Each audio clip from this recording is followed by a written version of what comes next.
కళ్యాణోత్సవంలో స్వర్ణాభరణములను స్వామికి ధరింపజేస్తూ ఉన్నారు. ఈ కళ్యాణోత్సవంలో ధరింపజేసేటువంటి ఆ స్వర్ణాభరణములకు ఉండేటువంటి విశేషం పచ్చల పథకం. అది రామదాసు గారు తయారు చేయించినటువంటి పచ్చల పథకం. దాన్ని రామచంద్రమూర్తికి ధరింపజేస్తారు. దీని గురించి మనకు రామదాసు గారు చెప్తారు. భరతునకు చేయిస్తి పచ్చల పథకము రామచంద్ర పథకమునకు పట్టే 10,000 వరహాలు రామచంద్ర.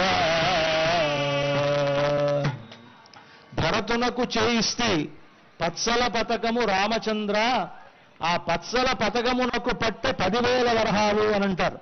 అయితే ఇక్కడ భరతుడు లేడు కదండి, మరి భరతుడికి చేయించినటువంటిది రాముడికి ఎందుకు వేస్తున్నారు అని అంటే, రాముడికి ఉండేటువంటి శంఖ చక్రాలు 2 భరత శత్రుఘ్నులు, అందుకని ఆ రాముడికి వేస్తే భరతుడికి వేసినట్లే అన్నమాట.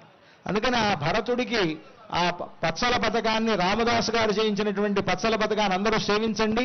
దాన్ని ఇప్పుడు రాముడికి ధరింపజేస్తారు.